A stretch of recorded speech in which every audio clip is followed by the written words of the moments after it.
Welcome to Time to Press Pause, real life stories from the C-suite. I'm your host, Ellen Williams, CEO of The Salient Strategist, and today I'm speaking with a dear friend, Julie Niehoff.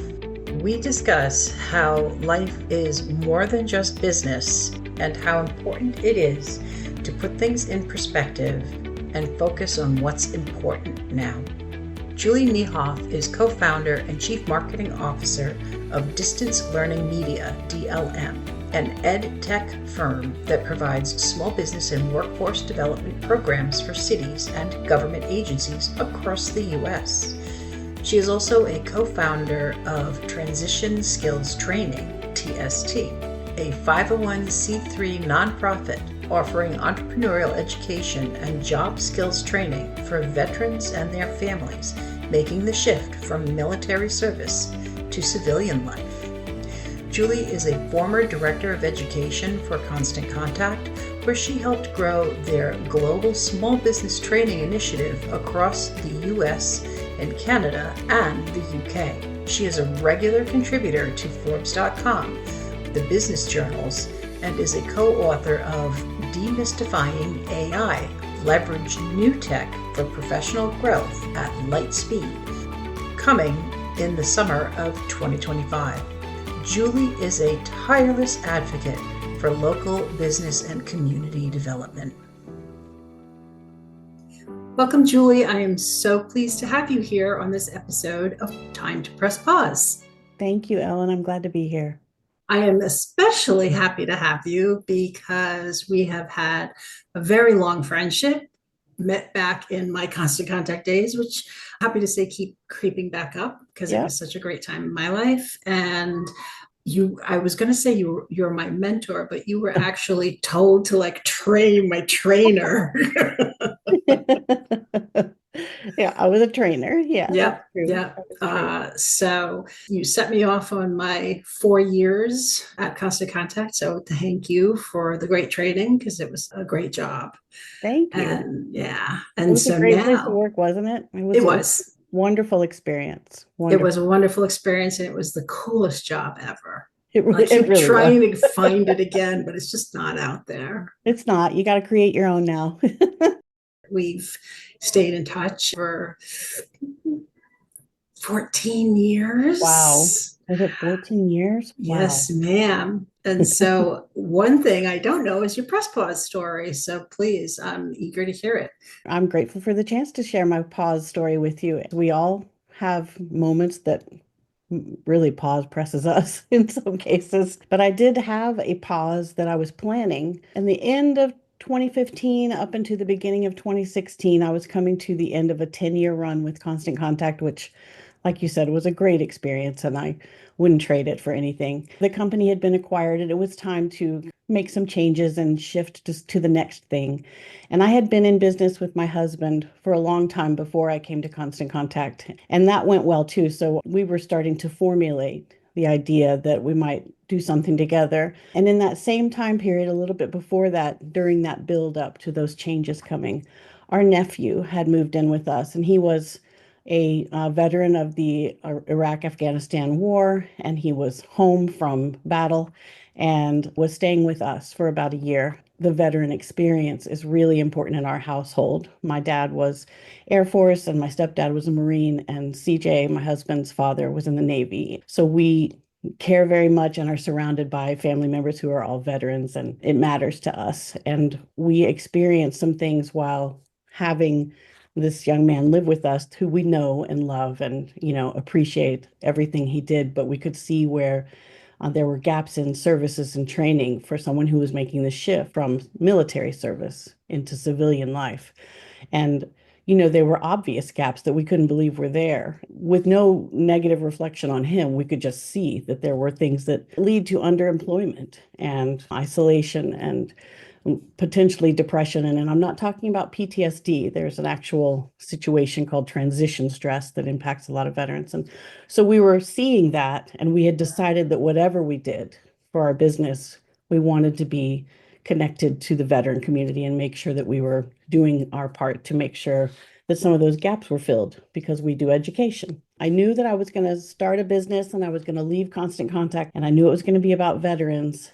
And I was planning to end my job. And then one day I got two phone calls on the same day. One phone call was that my role at Constant Contact was ending, which was fine. It was actually a perfect time. And that was not necessarily a negative experience, but it was a change. The same day, I got a phone call that my father had stage 4 pancreatic cancer. My dad was a giant of a man. He was 6'3" and had never been sick a day in his life that I knew. And I never even saw him stay in bed with a cold. And I had seen him recently, and he had lost some weight, and he was bragging about having lost weight. And, he was, look at me, I've lost weight.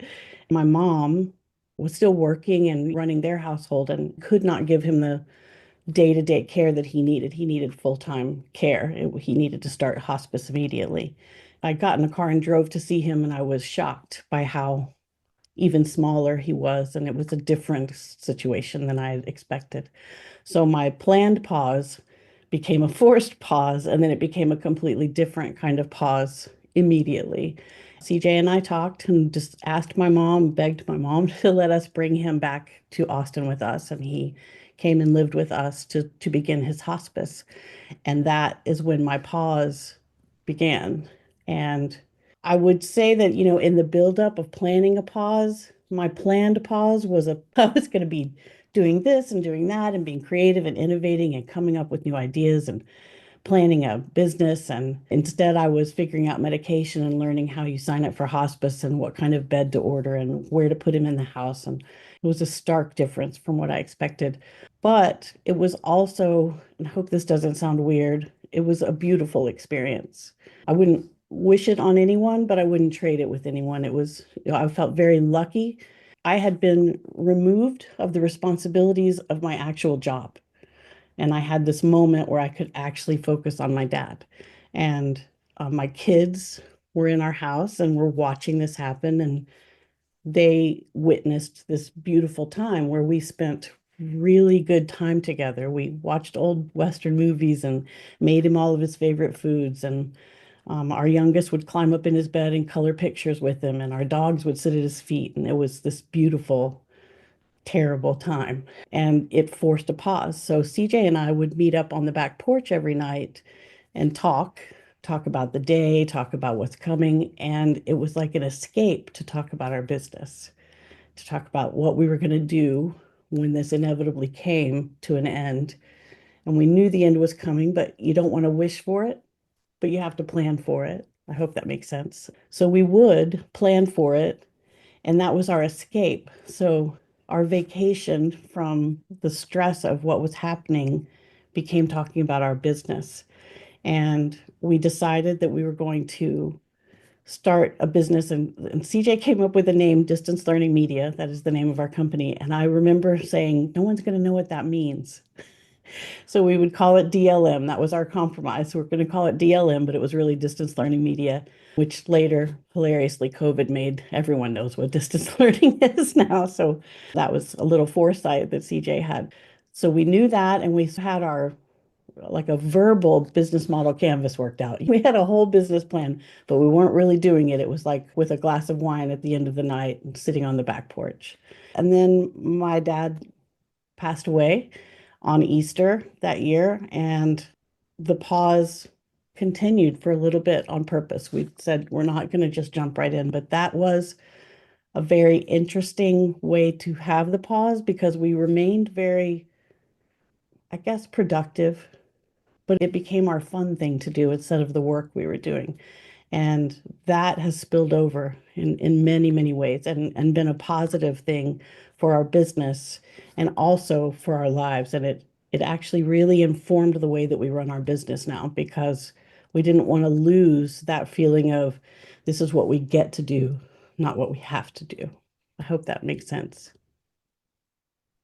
It all made sense. And it also resonated with me. My mom had pancreatic cancer.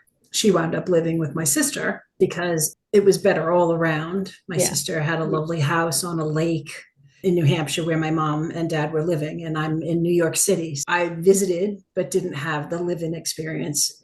I can picture what you're talking about. Kindred spirits on, unfortunately, the pancreatic cancer run. Yeah. You said interestingly that pause presses us. And it is interesting when people have these planned pauses. And to your point earlier, I have had people talk about a planned pause, but it never seems to go as planned. Life just jumps up and puts you in a different direction. So, how long was the pause? Officially, from that phone call to Easter was not that long, actually, a month and a half, 2 months. But Wow. we extended that pause because the benefit to our family was more important, that we continued that same family first. We didn't go right back into full-time work. We kept work the fun thing we did at night over a glass of wine, and we were slowly, methodically adding work back in, folding it in almost, and trying not to lose this air in our house that I don't really have words for, but it was almost sacred. I don't want to be woo-woo, but like everyone understood that there was more to life for that time, and I feel like we've maintained that. Everyone who was here, and some of our kids are grown now and not in the house anymore, but we were just here together with Easter, and we all talked about it. There's still this sort of sacred thing that happened, and we've held on to that air that was in the air.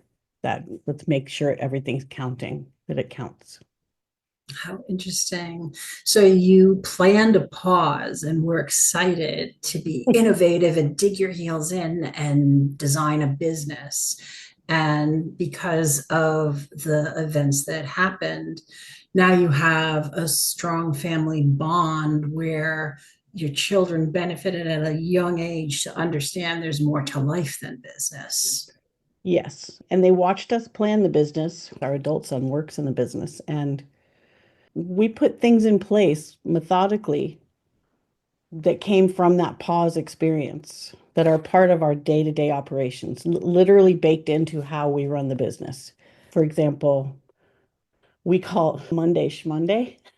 We do not take business meetings on Mondays, and we ease in. Mondays do not start with a bang and a stress. It starts with coffee and sitting on the back porch, and we all talk and discuss what's coming for the week and what happened the week before, and we ease in and remember that we run the business, it doesn't run us. That is a huge part of Schmonday. I've run businesses with CJ before, and we know who's good at what and who's not good at what, and we understand the balance, and it's not easy to be a husband and wife working together. This time around, it is really fun, and we're working less and making more. Well, that's a great formula Yeah. to work less and I make hope it works. more. No, I'm And kidding. and It's to your work. point, husband-wife teams can be difficult. Yes. Some of them are successful for sure. Yes. However, having had the experience of working with your husband prior and knowing, okay, I'm going to take this pause and we're going to build a new business, and I know I'm able to work with him.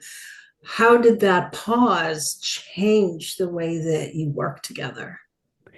Aside from Mondays, we have very clear, this is my space and this is your space. I don't mean physical space, although we do have that too. There are two sides of our business and they are operated individually. I call all the shots on my side, he calls all the shots on his, and we defer.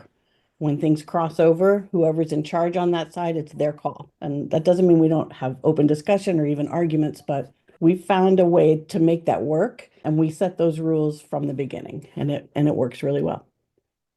And is that different than when you worked together the first Completely time? different. The first time we were sort of an amalgam of we're both in charge and we're great collaborators, but someone has to make the final call and fall on the sword if it's a problem or take the credit if it's good. In the early years would have been harder. And that might be because we were younger or we didn't have as much experience running a business or we hadn't been through enough things to realize that the business isn't everything. And there are lots of things to learn. He has his strengths, I have mine, and I don't think we ever even sat down to think about that the first time we went into business together. So the pause, although different than what you expected, did work out sort of the way you had planned it from a business perspective, that you had time to be innovative just in a slightly different way. You know what it did is got us very clear about what we wanted to do. And the parts that were unclear as we were about to hit pause on our own, on purpose, was we couldn't decide, are we going to do a for-profit or a nonprofit? Are we going to focus just on veterans, or what, where are we going to make money? If we focus just on veterans, we don't want to take money from the veterans. And we were sort of in this spot. We didn't know what to do. And then over time, talking on the back porch, it got very clear. Let's start a business and work with government agencies so that we can help small businesses, but not charge small businesses. So we can bring in enough revenue to use our money to help veterans. And so we have a for-profit and a nonprofit. They operate completely separately. It's transparent. There's no money going from the nonprofit to the for-profit. It's very clear. And I would not have been able to come up with that without the pause. Clarity is definitely a reoccurring conversation on this podcast. And in many cases, it's what people expected when they go into the pause. I'm going to figure things out. And other times, as you said, the pause presses them and other things happened. Yeah. It felt like a gift because I'm an overthinker. I will think things into the ground. And he also is an overthinker to a point. He's able to, get above the fray and look at the big picture and look out to the future. And I'm very in today and what needs to be done today and what's getting cut off the list. And that's not to say that I'm doing things and he's not. It's that we have very different ways of functioning. And I couldn't see the value in how he was operating, and he couldn't see the value in mine. And now I think we both see the value of having both. And it's a rare and lucky find that we have both. And I would not have known that because I would have been thinking about what to do with the business instead of focusing on my dad and allowing the business stuff to percolate on its own. A little more organic growth. Almost kumbaya, almost woo-woo, but not quite. Funny, woo-woo is also a common theme on this podcast. You're not the first to use that term. So I have one last question for you, Julie. For other leaders, what advice would you have for them to identify when it might be time for them to press pause? Oh, I'm not a surfer, but I would use a surfing analogy here in that the waves are going to come and we learn to fail fast, fall off the board, get back up on the board. Resilience is obviously something that any leader already is either working on or has been working on. But when the waves start to crash, we have a saying around here that we just ride the wave as long as you can, ride it, and then on purpose, get off the board, get back on the board and start again. I will struggle and stay on the board in the past. I can do this. I'm going to surf this wave. And I need to just go back on the beach and say, all right, that wave I can do and surf the wave that you can surf while you're there. And I believe that by doing that, we're building muscles that we are not necessarily conscious of, and that those muscles make us stronger so that we can ride the bigger wave. I really do love the ride the wave, and tomorrow you can ride a bigger wave, or next year or next month, or whenever that opportunity comes where you've prepared yourself for that. A unique perspective and great advice. Thank you. I think it's also really important to name that wave. I mean, I'm not going to stay on the small wave. I can see that bigger wave, and I want on that wave, and to state that I want to be on that bigger wave, because complacency is also an issue. If I'm comfortable, I'll just ride the wave, and then that bigger wave is going to go right by me and I'm going to miss that opportunity, and I don't want that either. It's always great speaking with you, Julie, from the moment we met when you picked me up from the airport to today. Thank you so much for being with me here today on Time to Press Pause. Thank you, Ellen. I really appreciate it. I was so excited to be on your podcast. Thank you. Thank you for listening to this episode of Time to Press Pause. If you're interested in learning more about Julie, please visit distancelearningmedia.com. If you're interested in learning more about me, please visit thesalientstrategist.com. And please listen again wherever you listen to your podcasts.